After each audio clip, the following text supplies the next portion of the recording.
ज्ञानव्यापी के उस फाउंटेन को हुकूमत बेईमानी करके अदलिया का सहारा लेकर गलत फैसला करा के दूसरों की आस्थाओं की दुहाई देकर अगर कोई गलत फैसला किया जाता है तो इसके नतायज गंभीर हो सकते हैं। बाबरी मस्जिद के सिलसिले में हमने सिर्फ इसलिए कि हमारे मुल्क में अमन व अमान बाकी रहे, वरना दुनिया जानती है कि बाबरी मस्जिद का जो फैसला हुआ है वो झूठा और बेईमानी पर मबनी है, लेकिन मुसलमानों ने सिर्फ इसलिए सब्र किया कि हमारे देश में अमन व अमान बना रहे, देश में दंगे और फसाद का माहौल ना बने। तो हमारी इस कुर्बानी को हमारी कमजोरी ना समझा जाए। हम किसी भी कीमत पर ये बर्दाश्त करने को तैयार नहीं है। खास तौर से मैं हुकूमत उत्तर प्रदेश से ये मुतालबा करना चाहूंगा कि जिस तरह उत्तर प्रदेश की हुकूमत ने अयोध्या के मामले में आगे बढ़कर फैसला लिया और हिंदूवादियों की उस साजिश को नाकाम किया जो उन्होंने फसाद बर्पा करने के लिए नकली टोपियां ओढ़कर और दाढ़ी लगाकर आए थे, मुसलमानों जैसी शक्ल बनाकर आए थे, उनको नंगा करने का काम जिस तरह उत्तर प्रदेश की सरकार ने किया, उसी तरह मैं सरकार से मांग करूंगा कि इन साजिशों को भी नाकाम करना। नतीजे सर्वोपरि शक्ति कोई सर्वोपरि शक्ति है, तुम्हारी अदालतों से बड़ी कोई अदालत है, उस अदालत का फैसला आने का हम इंतजार करेंगे। आप मानते नहीं कि मुगलों ने बहुत सारे मंदिरों को तोड़ा था जब उनकी सत्ता थी, वो जब वो यहाँ नहीं, हम नहीं मानते। मैं कह रहा हूँ जो तोड़े गए वो हिंदुओं ने अपनी स्वेच्छा से अपनी इबादत गाहों को उस वक्त तब्दील किया। तो मथुरा में फिर जो मस्जिद बनी है, मथुरा में जो मस्जिद बनी है उसको ले लो। आप वापस देने को राजी हैं? मैं तैयार हूँ, तुम ले लो। तो क्या वाराणसी जाके तुमने जैसे बाबरी मस्जिद अपील करेंगे, बनारस जाके लोगों से अपील करेंगे कि मस्जिद मैं अपील कर रहा हूँ तमाम मुसलमानों से, बनारस जाके तमाम हिंदुस्तान के मुसलमानों से मैं अपील कर रहा हूँ। और ये मेरी आवाज मथुरा नहीं जा रही है, दुनिया में जा रही है। आपको लगता है कि ये आवाज बरेली तक रह जाएगी? लेकिन जो लोग सुप्रीम कोर्ट गए हैं उनसे क्या कहेंगे? वापस लेने मामला, जो लोग सुप्रीम कोर्ट गए ज्ञानवापी को लेकर, उनसे क्या कहेंगे?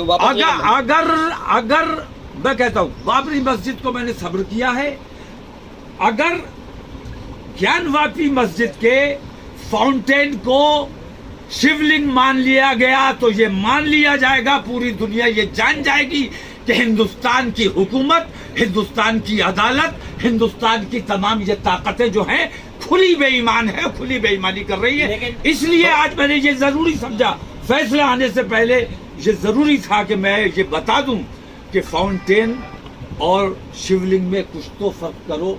हिंदूवादियों से खासतौर से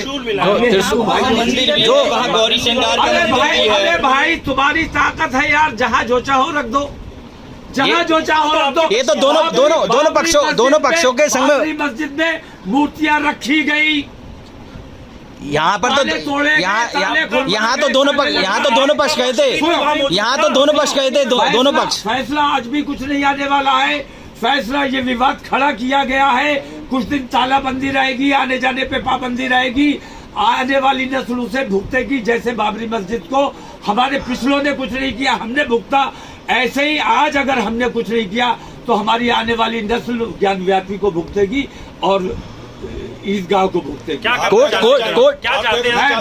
मैं कह रहा हूँ आपकी हुकूमत है, आपकी ताकत है, आपकी अदालत है, आप जो चाहे कर ले, मैं कुछ नहीं करना चाहता, मैं कुछ नहीं कह रहा। अब महाभारत करेंगे, अब महाभारत की जो धमकी दी थी आपने कहा था, अरे ये तो हिंदू समाज को मैंने दिखाने के लिए कहा है कि धृतराष्ट्र की हुकूमत में ईमानदारी का कोई काम हो ही नहीं सकता जब तक धृतराष्ट्र बैठा है। हिंदू समाज का काम है धृतराष्ट्र को हटाओ, अपने देश के हालात। धृतराष्ट्र कौन है और धृतराष्ट्र कौन है? दिल्ली में प्रदर्शन क्या मानते हैं ये बात? मैं नहीं मानता हूँ। जहाँ मस्जिद है वहाँ मस्जिद है, इसमें अब किसी किस्म की अगर जबरदस्ती की गई तो हुकूमत को उसके नताज भुगतने पड़ेंगे, हुकूमत को विरोध झेलना पड़ेगा। किस तरीके का विरोध आप करेंगे, किस तरीके का सामना करना पड़ेगा हुकूमत कोर्ट को? अपना फैसला सुनाता है, जो भी सुनाता है उसके विरुद्ध जाएंगे क्या? अगर इस मैं कहता हूँ मौलाना साहब किस तरह के मैं नतीजे होंगे? किस तरीके के नतीजे होंगे, किस तरीके का विरोध एक जताएंगे आप? सवाल कर लो तो मैं बता भी पाऊंगा। सवाल वही है, मेरा अजय भाई का वही सवाल तो है। एक ही आदमी बोल लो। हाँ, वो सवाल वही है, किस सवाल- तरीके का एक ही विरोध सवाल आप भी कर लो, एक ही सवाल है कि कैसा विरोध होगा आपका, एक ही दीजिए। जैसे महाभारत की धमकी दी थी आपने। विरोध सुनिए, मैं सबसे पहले ये कहता हूँ कि अब किसी किस्म की कानूनी चाराजोई की जरूरत मैं समझता हूँ कि मुसलमानों को नहीं है, क्योंकि मुसलमानों ने बाबरी मस्जिद का फैसला देख लिया।